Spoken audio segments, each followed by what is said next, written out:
सांगली जिल्हा काँग्रेस कमिटी येथे राष्ट्रीय काँग्रेसचे विरोधी पक्ष नेते राहुलजी गांधी यांचा वाढदिवस मोठ्या उत्साहात साजरा करण्यात आला। यावेळी पक्षाचे सर्व पदाधिकारी व कार्यकर्ते आणि इतर नागरिक मोठ्या संख्येने सांगली जिल्हा काँग्रेस कमिटी या ठिकाणी उपस्थित होते।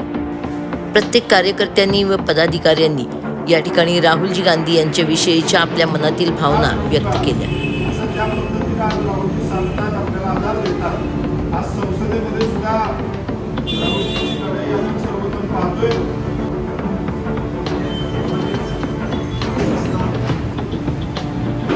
राहुलजी गांधी यांचा आज वाढदिवस। आज आपण सांगली जिल्हा काँग्रेस कमिटी व सर्व संघटनेच्या वतीनं आज त्यांचा वाढदिवस साजरा करण्यात येतो। Happy birthday to you, happy birthday Ram, happy birthday to you.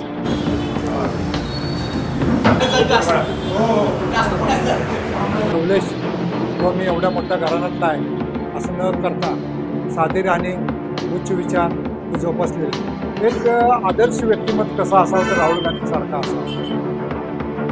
तिने देशात ह्या टोकापासून त्या टोकापर्यंत दोन्हीच्या बाजूने करून लोकांना प्रेमचा संदेश दिला। जे नफरत की दुनिया आहे ती तोडून प्रेम का संदेश तिने दिला। त्याला पप्पू म्हणून हिंडवले गेले। विरोधी पक्षनेता असताना सुद्धा त्याचं खासदारकी रद्द केली।